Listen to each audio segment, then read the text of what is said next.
Welcome to the City of Bettendorf City Council meeting. Today is Tuesday, August 1st, 2023. It's 7:00 p.m.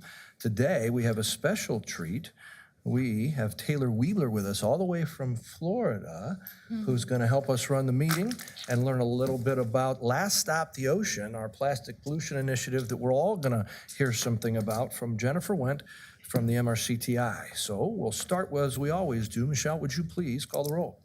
Adamson. Here. Brown. Here. Connors. Here. Nauman. Here. Sexer. Here. Baden. Here. Pelzinski. All right, thank you all for being here. Now, if you could all please rise, remove any caps or headdresses you may have, and join me in the Pledge of Allegiance, followed by an invocation given by Bettendorf Fire and Police Chaplain and Pastor of Asbury United Methodist Church, Pastor Tom Carver. Turn around to the flag. Ready? Can you help me? 1, 2, 3. I Pledge allegiance to the flag of the United States of America and to the republic for which it stands, one nation, under God, indivisible, with liberty and justice for all. Pastor Tom. Mayor and City Council and members, I guess I'd like to invite you to think about the traffic roundabouts that are being constructed in our city and let that inform. I'm sure our city engineer knows that they've been around since the 1760s in England and in France, but it wasn't until the 1990s before the first roundabouts were built in this country. And now there's quite a few of them. So with that, would you pray with me? Loving God, we thank you for this journey that we are all on together. May you help us all to move in the right direction. Lead our council members, our mayor, our city employees, administrators, that together we might all keep everyone safe. We all might know when to yield to the interests of others. We all might know when to take our turn. But we all might work on moving together to build Bettendorf into the premier city that looks after the interests of all. We thank you again for this journey that we're on, and we ask you to help us help keep each other safe and moving forward. I pray this in God's name. Amen. Amen. Amen. Thank you, Pastor Tom. Always a pleasure to see you. Wonderful invocation. All right, we know that Jennifer Wendt is on her way. She is doing a plastic pollution Last Stop the Ocean workshop as we speak, or maybe just getting done in Moline and headed this way. So I will move to the proclamation and deliver that in the center of the room, and we'll share that with her when she gets here. And if we move on to the rest of the meeting and she goes last, totally fine. We knew that this would be tight.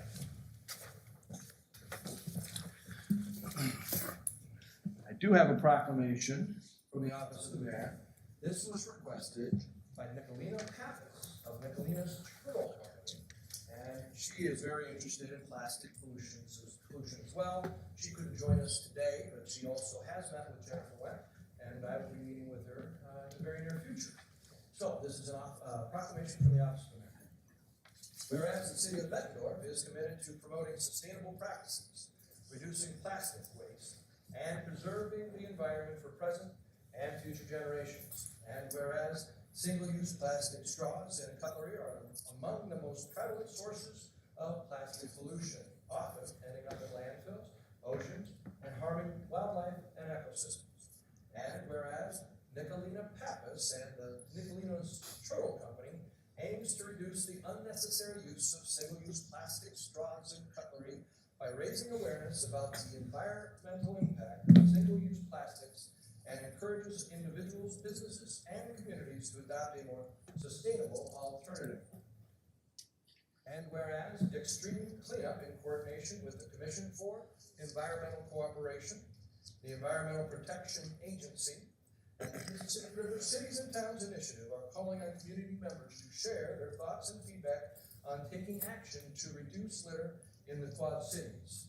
Now, therefore, I'm Robert Gallagher, the Mayor of the City of Bettendorf, Iowa, to hereby proclaim that the City of Bettendorf recognizes the importance of proactive measures to address the issue of plastic pollution and encourages all residents, businesses, and visitors to join us in this effort to reduce plastic waste and protect our environment, and extend this invitation to attend the local Action Plan Workshop entitled Last Stop the Ocean on August 2nd, 2023, tomorrow at 5 p.m. at our Bettendorf Public Library to learn more about how well we can all help reduce plastic litter here in the Quad Cities.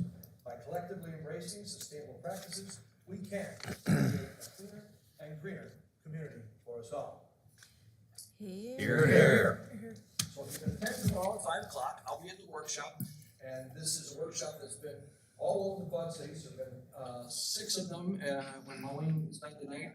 Tomorrow will be the 7th in Bettendorf, and I think there's one in Rock Island on Thursday. So our guest, who is not quite yet here, but will be coming from that Moline workshop, Jennifer Wentz, going to bring us up to speed on those things that we've already kind of talked about. I'm the outgoing chair, immediate past chair, I suppose is a better term, of the Mississippi River Cities and Towns Initiative. We've been working on reduction of plastic waste as well as other environmental factors for the past 10 years. 102 of the mayors up and down the Mississippi River are involved in our coalition, and there's only 112 towns. So we're doing something right. So it's pretty cool. All right, we'll give this to Jennifer and to Nicolina.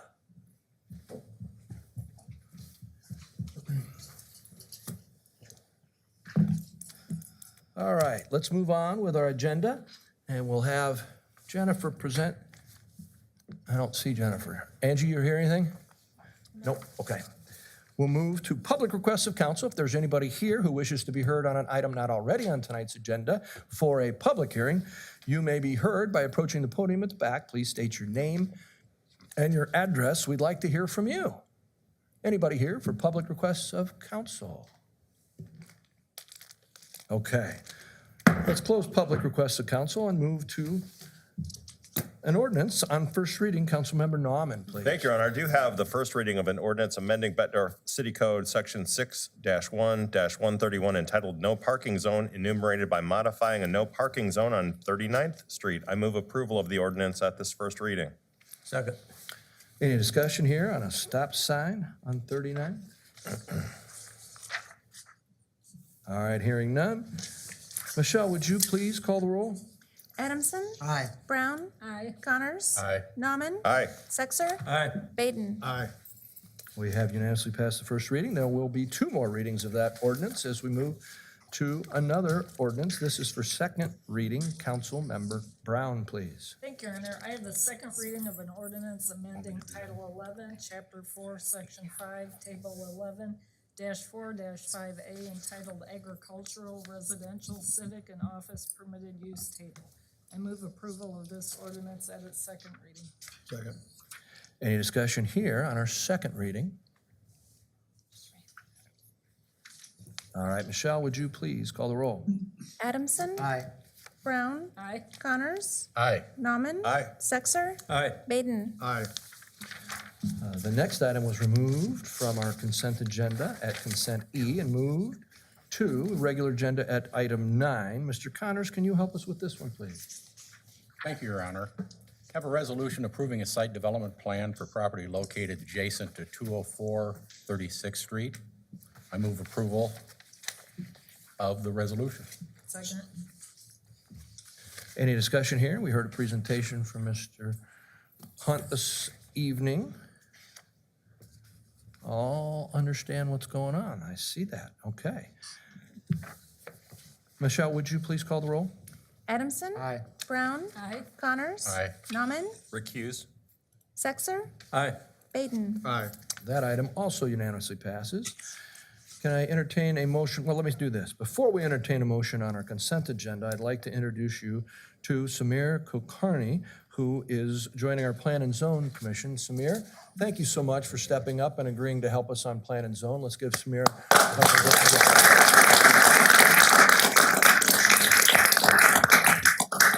Samir's with Bush Construction and has been in our community and has graciously offered to step up and help us on Plan and Zone. Thank you, sir. He even attended a Plan and Zone meeting before deciding to join Plan and Zone, and it was the longest Plan and Zone meeting in Bettendorf history. Could have been Iowa history. I haven't checked that, but it was the longest one we ever had, and he's still here. That was what motivated me. You got to find a way to shorten them down. Well, we appreciate that too. Samir is on consent, so I'd like to entertain a motion to approve the consent agenda tonight. So moved. Second. Any discussion on consent? Yes. Councilmember Adamson? Thank you, Your Honor.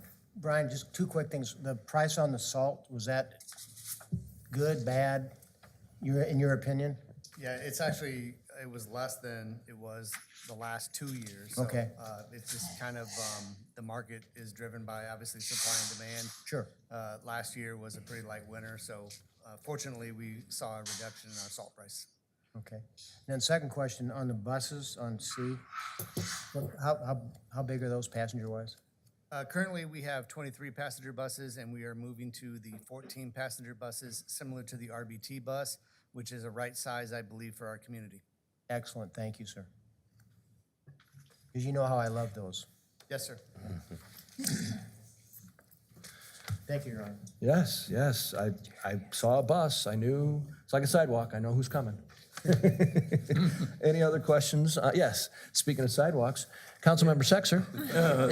Thank you, Your Honor. Follow-up question on the buses. I already know the answer, but for the benefit of the public, the warranty issue, there was a clause in the contract that says it's not under warranty, but that's only from the bus box. That is correct. It was just the bus box. The buses are a Ford F-450 chassis, and they are all under warranty and can be serviced at any local Ford dealership. Thank you.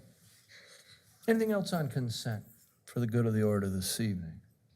All right, let's entertain a motion to approve all consent agenda items. Oh, we got that? Oh, look at that. I'm worried about where Jennifer is, my fault. Michelle, would you please call the roll?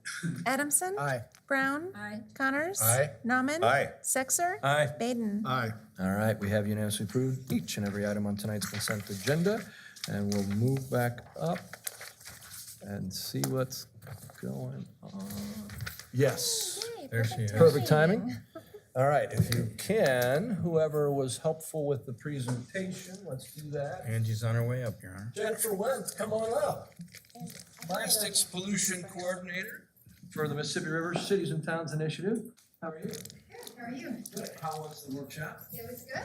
I knew that it was gonna be tight, so Yes. we had the opportunity to provide a proclamation from the Office of the Mayor today on our plastics pollution work, as well as the young lady, Nicolina Pappas, that you met, and her work with Nicolina's Turtle Company. That is So awesome. we have this for you. Thank you. You're welcome.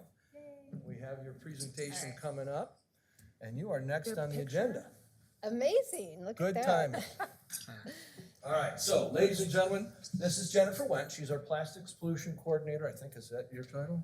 Yes. She's the plastics pollution guru for the Mississippi River Cities and Towns Initiative, and I have already given you a little information, but that's a coalition of mayors up and down the Mississippi River that works on all kinds of different issues that pertain to our river, understanding that it is a living, breathing organism together, and working together certainly makes a ton of sense, because things that happen in Minneapolis, St. Paul will certainly affect the rest of us downstream.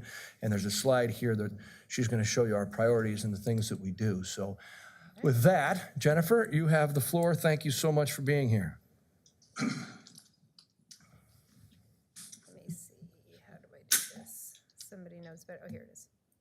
All right, thank you all for your patience. I appreciate you all taking time today in your busy schedules to hear me talk about plastics. It's one of my favorite topics, or at least favorite, depending on how you look at it. So I am Jennifer Wendt with MRCTI, as Mayor Gallagher said. I am the Plastic Waste Reduction Campaign Manager is my title. I do a little bit more than just that, but just to give follow-up on what Mayor said about MRCTI, it's called Mississippi River Cities and Towns Initiative. It's an association of 105 mayors. Oh, you picked up 3 this week? Yeah, Nice. I know. Along the Mississippi River, main stem Mississippi River, there's, you know, it is bipartisan. We have urban, we have rural, we have large cities, we have small cities. And the association came together to basically provide a voice for the Mississippi River cities.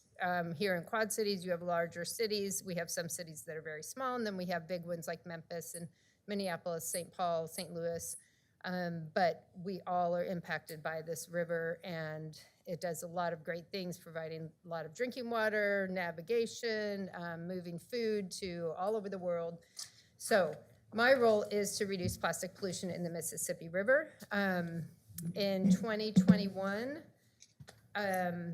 we kicked off the Mississippi River Plastic Pollution Initiative in actual cities. We started planning a little bit before that, and then I'm going to talk just briefly about that and briefly about Last Stop the Ocean, which is the current initiative we're working on now. And this infographic here, the top shows the watershed of the Mississippi River, which drains 40% of the continental U.S. So a plastic bottle in Montana could easily travel through storm drains and tributaries to the river and to the ocean.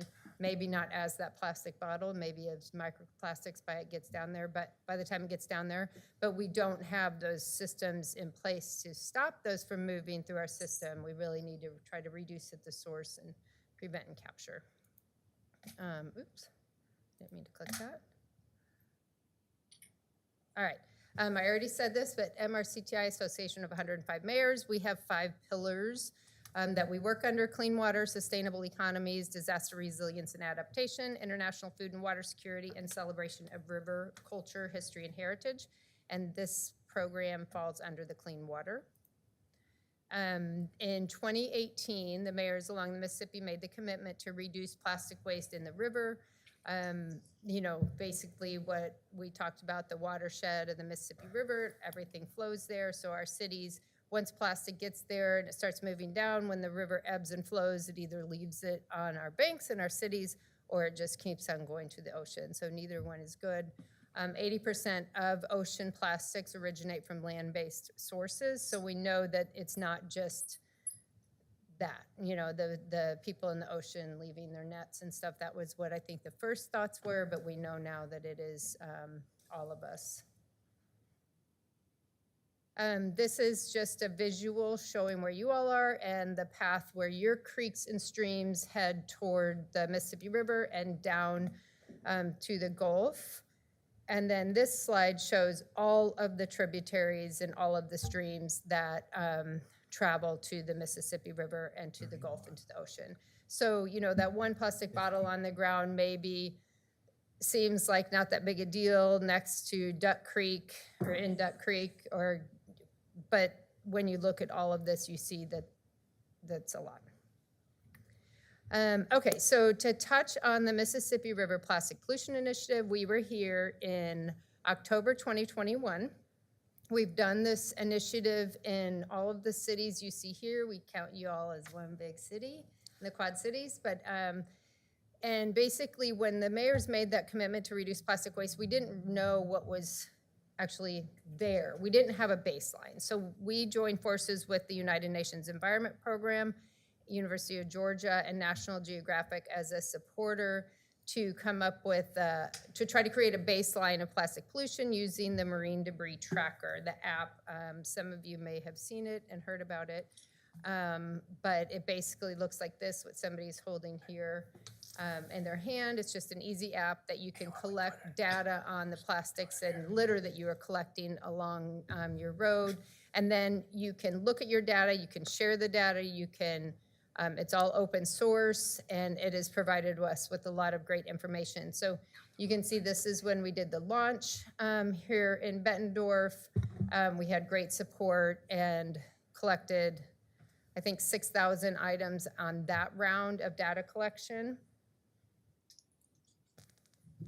There's 8 mayors there, but we're called the Quad Cities. Can you help me understand Yeah, that? I know. I was going to say. Don't worry, we don't either. It's No, good. but just to touch on that, that data collection, this app, when we were trying to determine how to collect the data, there's a lot of different apps and different ways to do it, but this one, because it's open source and it was created by the University of Georgia and they're a partner, really helped us decide that that was the best one to use. And I'm not going to show you the data yet, but I will in a second. Now we are on the Last Stop the Ocean project. And so this project is funded by the Commission for Environmental Cooperation.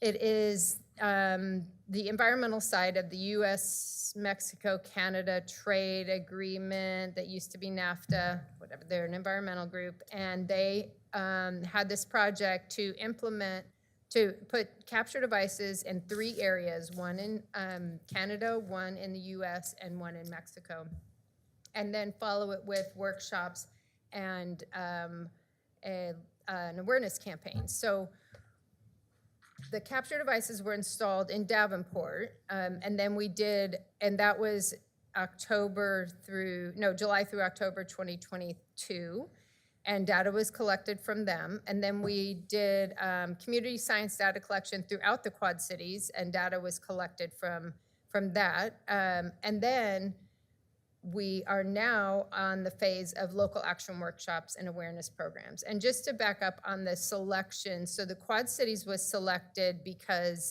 number one, you all have some really great champions here in the Quad Cities. Number two, we had already done the Mississippi River Plastic Pollution Initiative here, so there was already some momentum going. And number three, because you have a strong connection on both sides of the river, which is really rare for our river. We have it in Minneapolis and St. Paul, but then as you go down, it's usually one side or the other. So it's a really great opportunity here in the Quad Cities to get that bi-state involvement. So right now we're at the local action workshops, which is where I just was in Moline. Here's some pictures from the one that we held last Tuesday at the MLK Center, and we've been at we've had one in each city. We will have Bettendorf's on tomorrow, and then Rock Island the next day. So those are our last 2. So basically what we're doing is, from the data that was collected, and I'll show you that on the next slide, we're showing all the data around the room, getting people to see what we're finding in our rivers and creeks and in the city. And then with that data, we have a survey out, and a lot of people have already taken it, but we're still asking people to continue taking that survey and to really come up with solutions. Like, we need solutions from local communities and boots on the ground. In talking to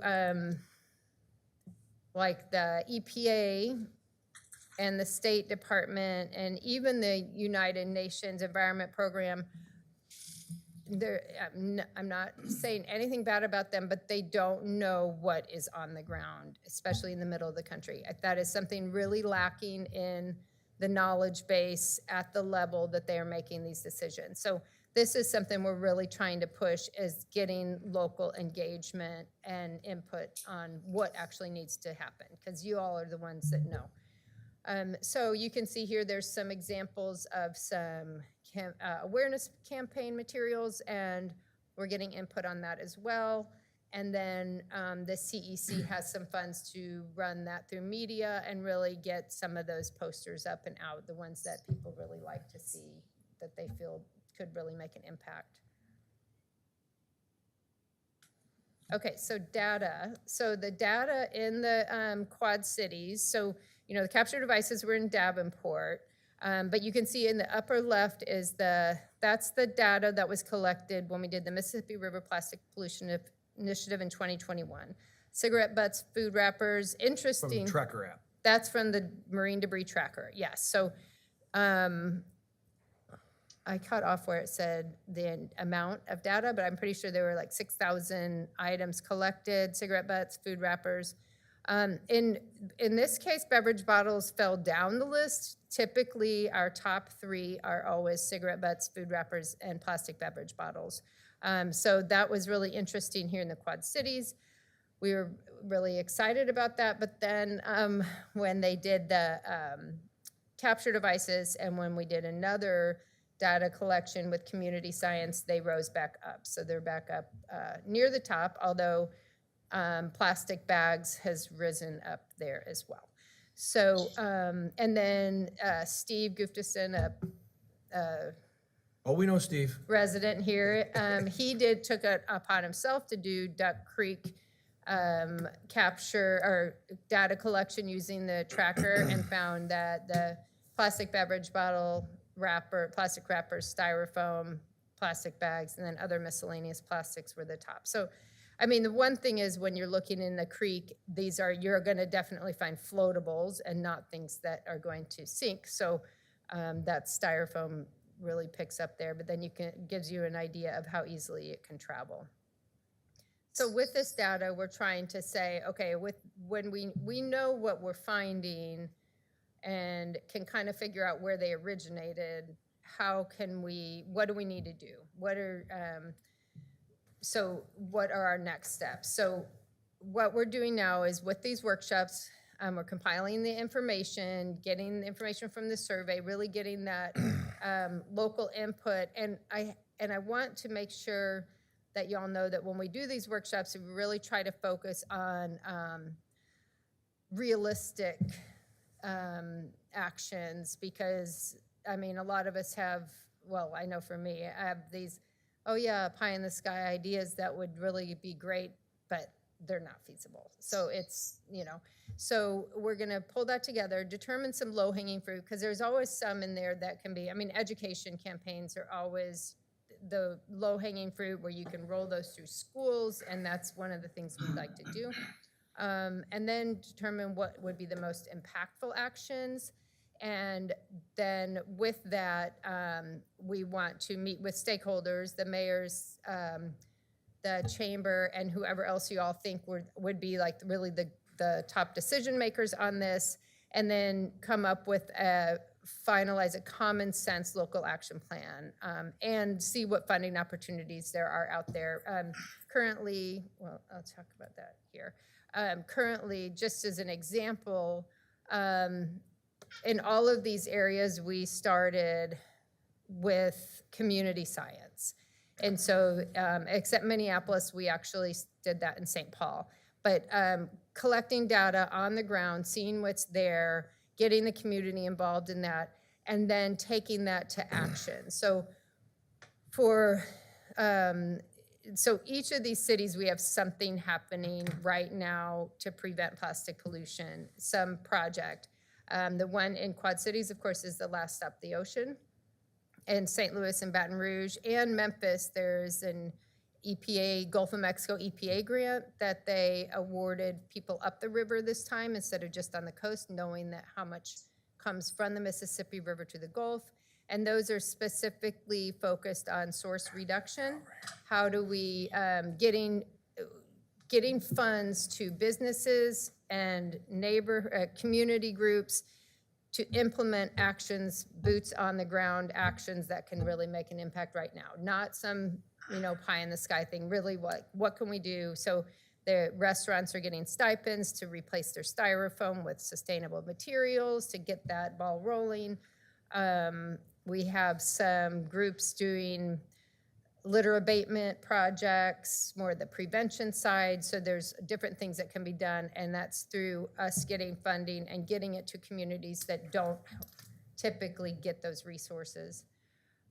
In Cape Girardeau, Blytheville, Minneapolis, we are doing, in Vicksburg, we're doing the circular assessment protocol where this is through the University of Georgia as well and funded by Walmart Foundation, where we can see, what is being sold, what is the community buying, what is the design of the materials, can it be streamlined, all the way to solid waste management, and then coming up with solutions. And that's funded by the Walmart Foundation because they have goals to make all of their products recyclable or compostable by, I think, 2025.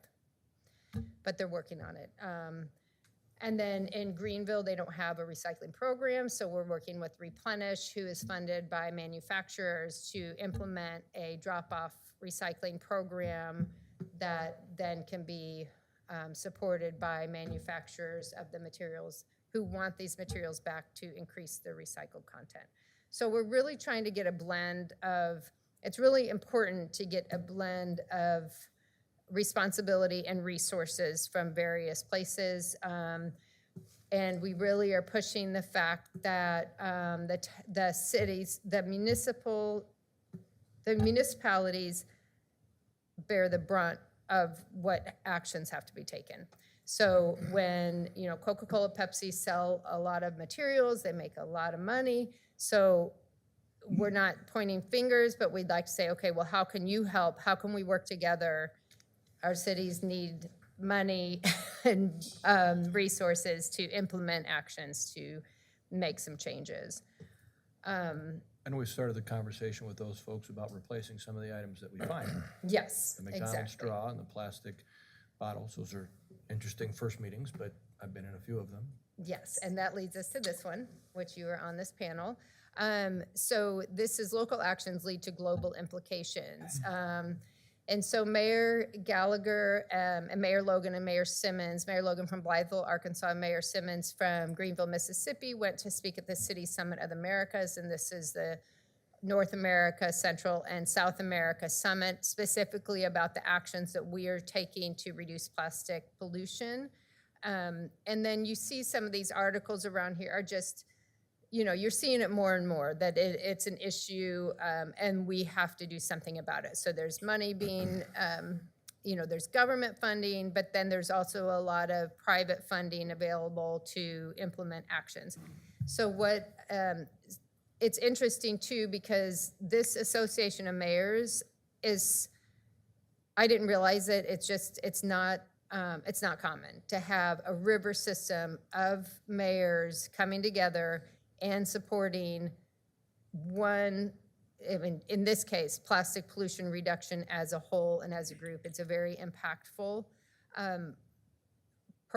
initiative we have right now, and it's getting the attention globally, and we're really being asked a lot of questions about how it's working, and even being asked if we want support. And I'm like, of course our cities need money. We need support, all the money, all the support we can get. So the MRCTI mayors did submit a statement to the EPA on their national strategy to prevent plastic pollution. And we're gonna do the same with the State Department, that really, really, really pushes the fact that local governments are at the front line of the plastics crisis, and local governments need to be at that table making decisions for all of us, and not just people that are way up there that don't actually see what's happening on the ground. So it's really big, and it's really great, and Quad Cities is really leading the way, and I'm really impressed with all of y'all, and of course, Mayor Gallagher's support has been amazing. And that's all. And I'm open to questions, whatever else you want to talk Quick about. comment, that city summit for the cities in the whole continent was amazing, and we got an opportunity to meet with the State Department, and they admitted they had no clue, and they thought that your ideas of boots on the ground and the folks in the cities did make a lot of sense, and I don't know if they've followed up the way they promised, but that's a positive, so that maybe some of the bureaucracy in Washington will have an ear through the MRCTI for the cities large and small on the river and what can work, because it will be different in each community. And the second thought I would have is, because we're so proud of the Waste Commission and the work that we've done, can you take just a minute to talk about our relationship with the Waste Commission of Scott County and your thoughts on that actual commission? As you know, waste and recycling throughout the entire 105 cities Right. along the Mississippi. Yes, and just my background is, well, originally chemistry, working in environmental labs, but then I worked for municipal government for 11 years in public works, solid waste, a lot of solid waste management. And so I do understand that side of it too. So I don't want you all to think that I don't have a clue about municipal government, because I've sat in council meetings before, but usually like in the back as a, project manager. But so the Waste Commission, Scott County Waste Commission, is nationally known to be one of the best in the country. I mean, it is talked about in all different areas. They're a showcase for, especially down south, where we have very little solid waste management, or we have more issues with solid waste management. And the commission has been so supportive, and I know that Scott County Waste Commission, and then there's the extreme cleanup, and they kind of, so basically on this project we're doing right now, Last Stop the Ocean, it is the Waste Commission, MRCTI, and the CEC, the Commission for Environmental Cooperation, leading this. And I went yesterday to talk on Living Local with Rachel. I mean, they were probably like, I don't know who this person is. This is Living Local and you don't live here. But, they really took her in and she obviously knows what she's doing and they always do. They're just amazing. It really is. And I have to say, I went to the Iowa Recycling Conference here. I've been to the Missouri Recycling Conference. I live in St. Louis many times. And I came to the Iowa Recycling Conference and I was blown away with what a great job Kathy and her team and the Scott County Waste Commission did. It just was amazing. I was like, you all put us to shame. It's absolutely amazing. And now I know they're putting in a polypropylene line and they have some funding for education. And they're doing great. And they've been such a great, just an asset to all of this because of that successful program you all have here, the Waste Commission. There's a handful of people that know where the bodies are buried in this community. Decker, Kathy, and a few others, but Kathy has done a great job for a number of years. Took that commission from 8 employees to whatever they got now. Really? 80? Yeah. I didn't She know was that. there at the onset. Yeah. About ready to retire, but she's got the institutional knowledge. She's So, amazing. I appreciate that. Any questions? Yes. Greg? The plastic that does get to the ocean because of currents and stuff, does it end up in a lot of it in a certain spot because of the currents? Yeah, well, I mean, eventually, those 5 gyres, Gyres, I'm not sure how you say that word, but they're the. Nobody else knows. Run with it. Okay. Basically the trash patch, I can't remember, what are they called? Well, they're the plastic trash piles, basically, where all the currents roll around like this. Yeah, so anything large that isn't a microplastic that eventually will, lower in the ocean, a lot of it ends up there, but then a lot of it ends up, on our coasts, even the banks of the river, and then down. But I think a lot of times by the time it gets down, after Alton, Illinois, we don't have any locks and dams, and it's just like, and I think a lot of things get broken down at that point till they get down there. But we don't really have a way to capture any of that. Well, we have dams, so can't really put anything across the river in barges. People have mentioned that a lot, like just collect it in the river, and it's not really that feasible. So yeah, there are those garbage patches, as they call them, that it's basically the size of Texas. I was just gonna say, floating. it's supposed to be pretty big. Yeah, floating on the ocean of plastic pollution. And it's not just from the oceans, it's from all of us. Other questions? Jerry? Thank you, Your Honor. What about political action, say at the state level? Iowa's got a bottle bill, and I think the bottle bill worked. Unfortunately, we don't see support from private industry for that. The grocers and bottle distributors all lobby against it. Yeah, It would seem to me that stopping it at the source by using a bottle bill, expanding the bottle bill, would reduce the amount of waste in the river. I would agree with you, and I know when the Keep America Beautiful did some analysis, and it did show that bottle bills and deposit systems absolutely reduce litter. I mean, they do. It sounds like, and I don't know a lot about the Iowa bottle bill, but I was talking to Kathy and some other folks about it, trying to learn a little bit more about why it isn't really popular with some people. I know you passed something recently to give the redemption centers more of like 3 cents instead of 1 cent, so hopefully that can build up some of those redemption centers. I know COVID probably didn't do that so well. Iowa is our only state on the Mississippi River that has a bottle bill, and I would love to see more of that. I'm really impressed with that, but I don't want to have anybody shoot daggers at me when you're on the other side of the bottle bill argument. So we are trying to look at that, because that's, there is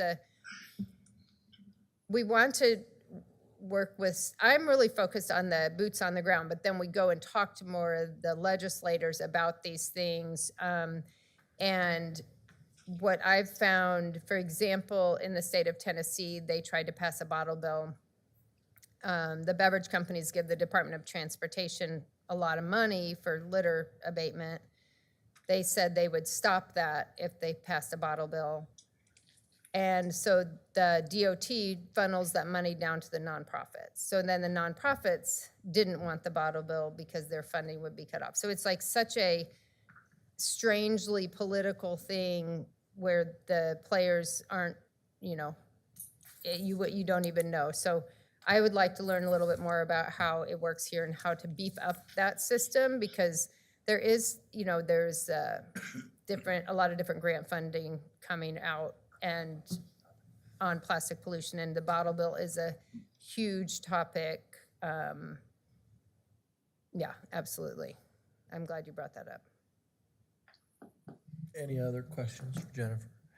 Speaking of the other side of each argument, very briefly, in another initiative from the MRCTI, we're working to reduce nitrogen and phosphorus coming down our river. We've got source detectors that are on the riverboats to determine where those sources and high places are. Why is that important? Because if the EPA or the Iowa Department of Natural Resources wants or forces cities, which they can, they don't have control over farmers, they have control over cities, to remove phosphorus and nitrogen from the water that we put back in the river to the extent that they have talked about doing at the levels that they've suggested. It costs us hundreds of millions? Easily hundreds of millions of dollars. So if you're not like all into being green, okay, here's the other thing. 20 million Americans, just like those of us here in the Quad Cities, drink the surface water of the Mississippi River every day. Removing plastic and microplastics will save us money. Yes, it's Iowa American who does that work, but it will save us, the consumers of that product, water, money as well. If it costs less to clean it, that's got to be passed on to us somehow. So everything that we do has a large environmental impact, but has a very large impact to the pocketbook as well. So that's what you can get when you have folks working on both sides of the aisle up and down the river. It's a great organization. You all know how much I love it. But thank you very much for being here. Jennifer, I appreciate your good work.